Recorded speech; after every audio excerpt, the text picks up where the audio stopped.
Assalamualaikum warahmatullahi wabarakatuh. Alhamdulillah, puji dan syukur saya panjatkan kepada Allah Subhanahu wa Ta'ala yang telah melimpahkan rahmat, taufik serta hidayahnya, sehingga saya sebagai penulis dapat menyelesaikan video Teknik Expo 2022 yang berjudul Pemanfaatan Limbah Eceng Gondok, Echornia crassipes, dan kotoran sapi sebagai pembuatan biogas.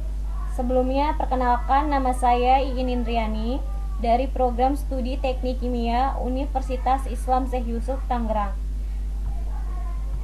dengan dosen pembimbing utama yaitu Ibu Hajadina Agustine, SSI MSI, dan dengan dosen pembimbing pendamping saya yaitu Ibu Mutia Amiranti, STMT.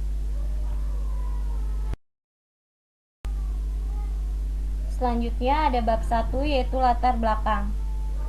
Di sini ada pengertian eceng gondok, Echornia crassipes, yaitu salah satu tanaman air yang sangat tumbuh cepat tetapi jarang dimanfaatkan sehingga sering dianggap sebagai tanaman pengganggu dan tempat berkembang biaknya sumber penyakit. Oleh sebab itu, perlu adanya pemanfaatan tanaman eceng gondok, salah satunya sebagai bahan baku pembuatan biogas. Selanjutnya ada pengertian limbah ternak sapi, yaitu sisa buangan dari suatu kegiatan usaha peternakan sapi potong. Limbah tersebut meliputi limbah padat dan cair seperti feses, urin, sisa makanan, embrio, kulit, lemak, darah, kuku, tulang, tanduk, isi rumen, dan lain-lain. Oleh karena itu, perlu adanya pemanfaatan limbah ternak sapi, salah satunya sebagai biogas. Selanjutnya ada pengertian biogas. Biogas atau gas bio adalah salah satu jenis energi yang bisa dibuat dari banyak bahan buangan dan bahan sisa, semacam sampah, kotoran ternak, jerami, eceng gondok, serta banyak bahan-bahan lainnya. Hal yang menarik dari teknologi pembuatan biogas adalah kemampuannya dalam membentuk biogas dari limbah organik yang jumlahnya berlimpah. Selanjutnya di sini ada rumusan masalah. Yang pertama, bagaimana uji coba pada pengujian pH, suhu, tekanan, analisa gas metana CH4, analisa titik embun gas, dan uji nyala api yang dihasilkan pada pembuatan biogas. Yang kedua, bagaimana perkembangan biogas yang dihasilkan selama 35 hari. Yang ketiga, berapa perbandingan variasi komposisi campuran limbah eceng gondok, Echornia crassipes, dan kotoran sapi yang optimum dalam pembuatan biogas. Nah, di sini ada tujuan penelitian. Tujuan penelitian di sini yaitu yang pertama, untuk mengetahui uji coba dari pengujian pH, suhu, tekanan, analisa gas metana CH4, analisa titik embun gas, dan uji nyala api yang dihasilkan pada pembuatan biogas.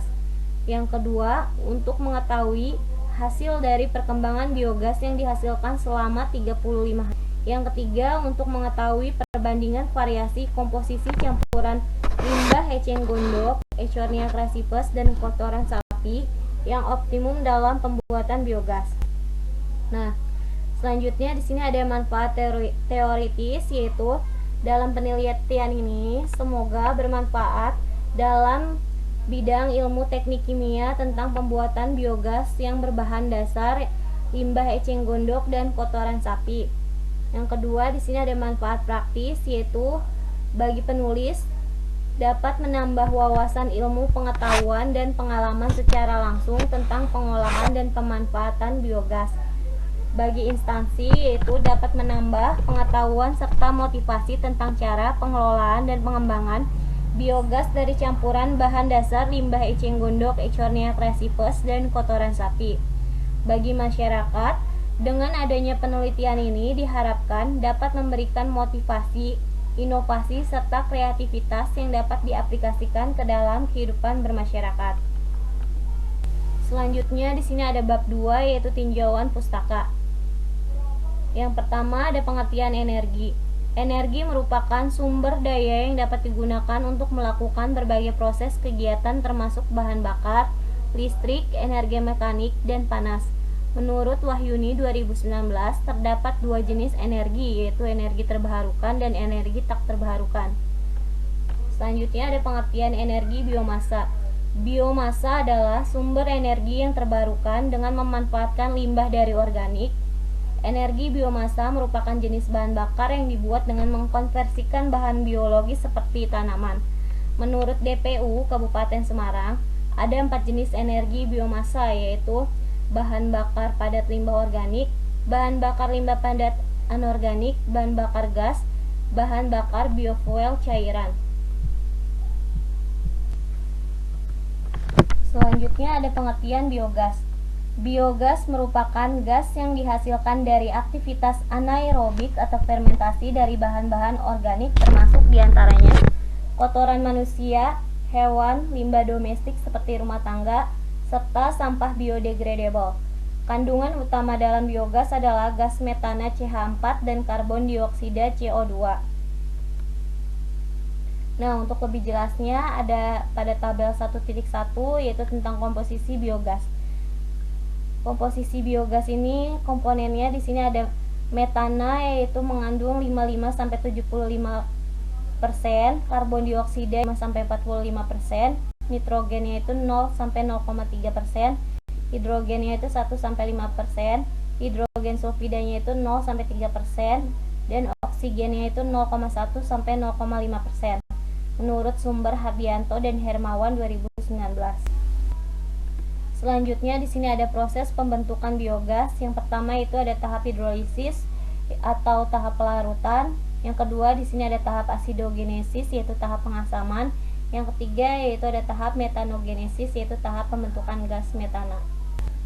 Selanjutnya ada faktor yang mempengaruhi produksi biogas. Yang pertama yaitu kondisi anaerob atau kedap udara. Yang kedua bahan baku isian, yang ketiga itu rasio perbandingan karbon dan nitrogen, yang keempat ada derajat keasaman, yang kelima ada suhu, yang keenam yaitu ada tekanan, yang ketujuh ada tingkat penumpukan, yang kedelapan yaitu ada zat berbahaya, kesembilan ada pengadukan, kesepuluh ada waktu retensi atau waktu pemeliharaan, yang kesebelas ada starter. Selanjutnya ada jenis reaktor biogas. Berdasarkan konstruksinya, pada umumnya reaktor biogas ini dapat digolongkan dalam 3 jenis, yaitu ada fixed dome, floating drum, dan reaktor balon. Berdasarkan tipe alirannya dapat digolongkan dalam 2 jenis, yaitu ada tipe bak, tipe mengalir atau continuous. Nah, untuk manfaat biogas, yang pertama di sini sebagai bahan bakar kendaraan, yang kedua sebagai alternatif gas LPG, yang ketiga sebagai sumber pupuk kompos, dan yang keempat untuk meningkatkan kualitas udara. Selanjutnya di sini ada bab 3 yaitu metode penelitian. Untuk lokasi penelitiannya itu di Rumah Peneliti dan Laboratorium Kimia Industri SMKN 9 Kota Tangerang. Untuk waktu pelaksanaannya itu pada bulan April sampai bulan Juli 2022. Bahan baku yang digunakan dalam penelitian ini yaitu eceng gondok, Echornia crassipes, kotoran sapi, dan air H2O. Variasi komposisi yang digunakan pada penelitian ini yaitu 10 kg untuk perbandingan 2 banding 1,5, 12 kg untuk perbandingan 2 banding 2, 14 kg untuk perbandingan 2 banding 2,5. Nah, untuk prosedur penelitiannya yaitu pertama, pembuatan reaktor biogas. Nah, untuk alat pembuatan reaktor biogas ini dapat dilihat pada gambar 3.2 yaitu sketsa alat reaktor biogas. Yang kedua itu ada persiapan eceng gondok dan perlakuan awal, di mana eceng gondok ini terlebih dahulu dibersihkan dan kemudian dipotong caca dengan ukuran 2-4 cm, kemudian ditumbuk atau dihaluskan dengan menggunakan blender. Selanjutnya ditimbang dengan alat timbangan digital sebesar 4 kg pada masing-masing perlakuan. Selanjutnya persiapan starter, yaitu starter yang digunakan pada penelitian ini yaitu kotoran sapi sebanyak 2 kg, 4 kg, dan 6 kg. Berat starter ini diperoleh berdasarkan jumlah bahan baku atau substrat yang akan digunakan dalam proses pembuatan biogas pada penelitian ini, serta dengan menambahkan air yaitu sebanyak 4 liter. Kemudian yaitu proses fermentasi selama 35 hari.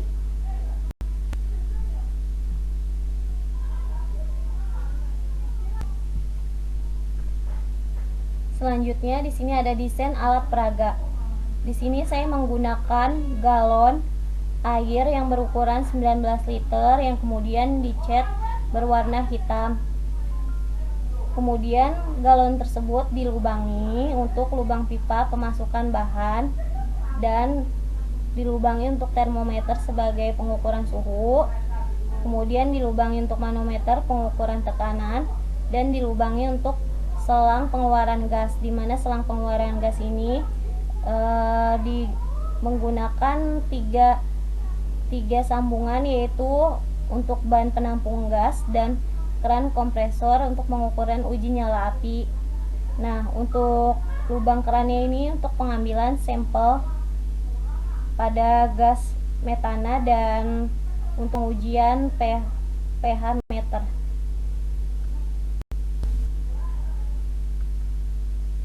Nah, selanjutnya ada pengujian parameter. Di sini saya menggunakan kertas pH meter, di mana kertas pH meter ini digunakan untuk pengukuran derajat keasaman pH. Yang kedua, di sini saya menggunakan alat termometer yang digunakan untuk pengukuran suhu. Yang kemudian ada alat manometer. Di sini saya menggunakannya sebagai untuk pengukuran tekanan, dan untuk alat spektrofotometri UV vis di sini saya menggunakannya untuk menganalisa gas metana, yaitu CH4, dan untuk analisa titik embun gas yaitu dengan mengamatinya secara fisik. Yang selanjutnya yaitu uji nyala api, yaitu dengan menguji pada hari ke-35 hari, yaitu pada hari terakhir.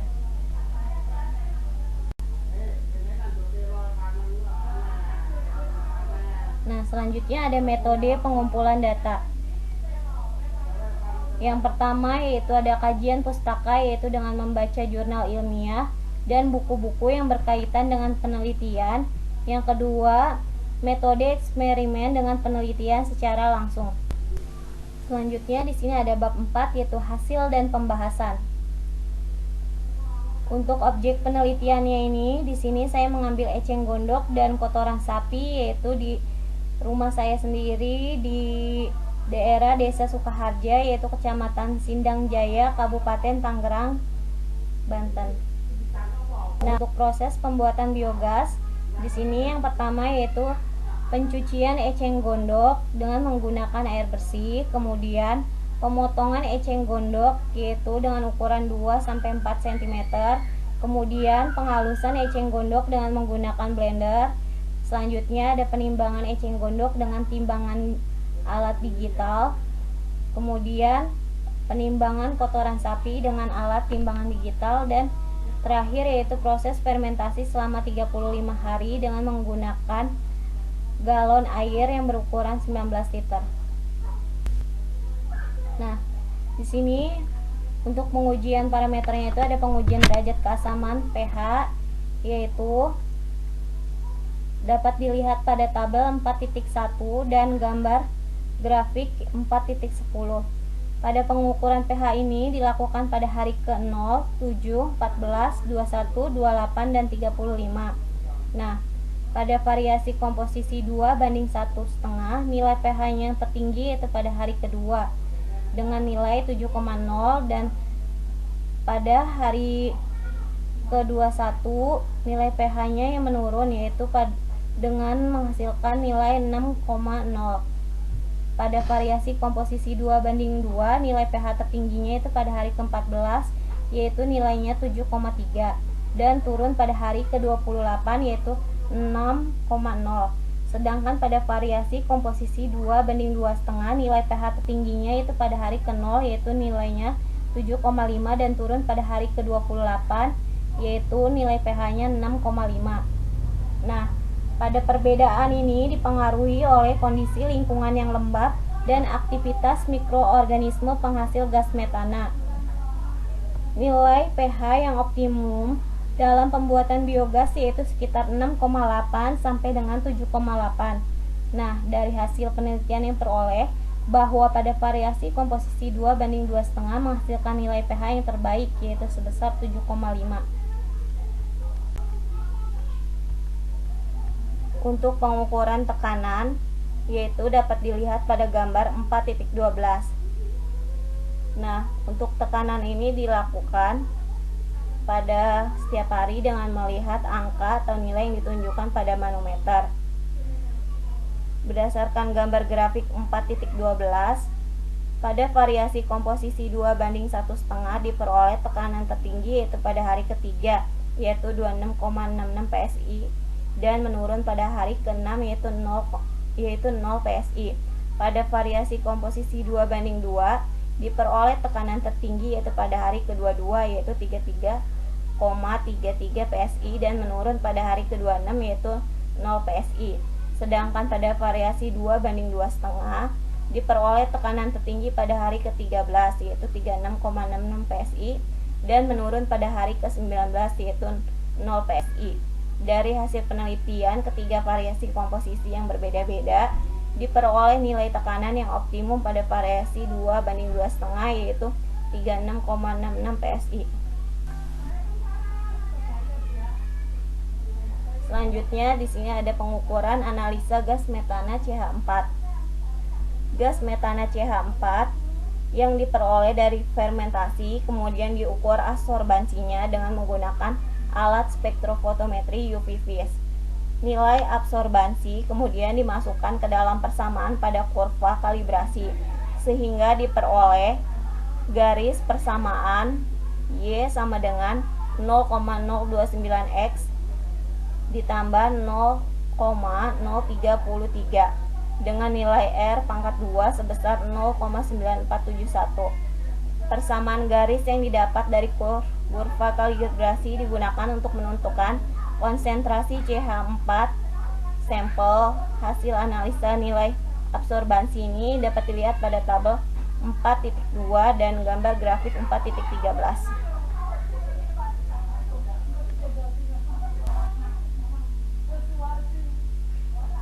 Nah, selanjutnya di sini ada kadar gas metana yang diperoleh dari proses fermentasi eceng gondok dan kotoran sapi selama 35 hari yang dilakukan pada pengujian sampel pada hari ke-0, 7, 14, 21, 28, dan 35 seperti yang dapat dilihat pada tabel 4.3 dan gambar grafik 4.14. Pada variasi komposisi 2:1,5 diperoleh kadar gas metana CH4 tertinggi yaitu pada hari ke-35 sebesar 1,086 ppm dan menurun pada hari ke-0 yaitu 0,59 ppm. Pada variasi komposisi 2:2 diperoleh kadar gas metana CH4 tertinggi yaitu pada hari ke-35 sebesar 1,420 ppm dan menurun pada hari ke-0 yaitu 0,919 ppm. Sedangkan untuk variasi komposisi 2:2,5 diperoleh kadar gas metana CH4 tertinggi pada hari ke-35 yaitu sebesar 1,665 ppm dan menurun pada hari ke-0 yaitu 1,100 ppm. Produksi gas yang kurang maksimal ini bisa dipengaruhi oleh beberapa faktor, yaitu terjadinya penumpukan bahan organik berlebihan sehingga menghambat bakteri untuk menguraikan senyawa bahan organik sehingga pencernaan anaerobik akan terganggu. Nah, dari hasil penelitian ketiga variasi komposisi yang berbeda-beda diperoleh nilai kadar gas metana CH4 yang optimum pada variasi 2:2,5 yaitu 1,665 ppm. Selanjutnya di sini ada analisa titik embun gas. Pengujian analisa titik embun gas dilakukan setiap hari dengan pengamatan fisik untuk menunjukkan ada tidaknya embun dalam gas. Kemudian mencatat hasil pengamatan analisa titik embun gas tersebut. Dari hasil penelitian, analisa titik embun gas yang dihasilkan yaitu tidak adanya embun yang dihasilkan pada ketiga variasi komposisi 2:1,5, 2:2, dan 2:2,5. Kemudian ada uji nyala api biogas. Nah, untuk uji nyala api biogas dilakukan pada hari terakhir penelitian yang bertujuan untuk mengetahui adanya api yang dihasilkan selama 35 hari sehingga bisa menjadi patokan gas yang terbentuk dan dapat digunakan sebagai pengganti bahan bakar lampu atau LPG. Uji nyala api ini dilakukan secara fisik dengan mengalirkan gas langsung ke sumber api, khususnya dengan membuka katup udara pada keran kompresor dan kemudian membawanya lebih dekat ke sumber api.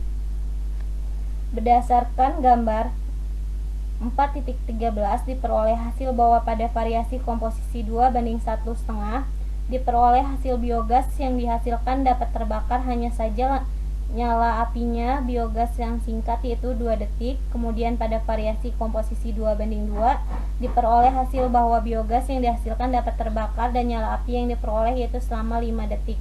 Selanjutnya pada variasi komposisi 2:2,5 diperoleh hasil bahwa biogas yang dihasilkan dapat terbakar dan nyala api yang diperoleh yaitu selama 8 detik. Hal ini dikarenakan jumlah variasi komposisi biogas yang berbeda-beda, serta dikarenakan beberapa faktor lainnya yang dapat menyebabkan proses lamanya nyala api pada biogas yang dihasilkan. Dari hasil penelitian ketiga variasi komposisi yang berbeda-beda ini diperoleh untuk lama nyala api biogas yang terbaik yaitu pada variasi komposisi 2:2,5 yaitu dengan menyala dengan lama 8 detik. Selanjutnya ada bab penutup yaitu kesimpulan.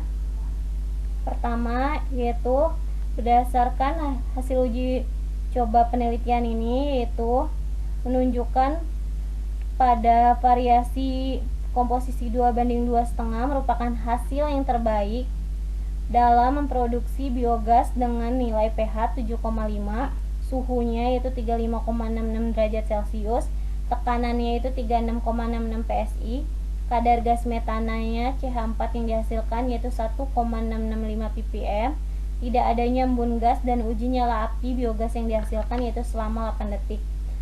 Yang kedua, biogas mulai terbentuk pada hari kedua 35 hari yaitu biogas yang diperoleh cukup besar yaitu pada variasi komposisi 2:2,5 yaitu sebesar 1,665 ppm.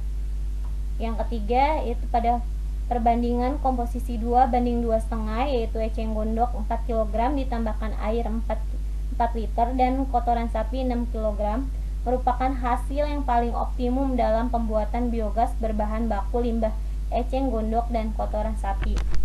Selanjutnya di sini ada saran yang dapat diberikan untuk penelitian selanjutnya.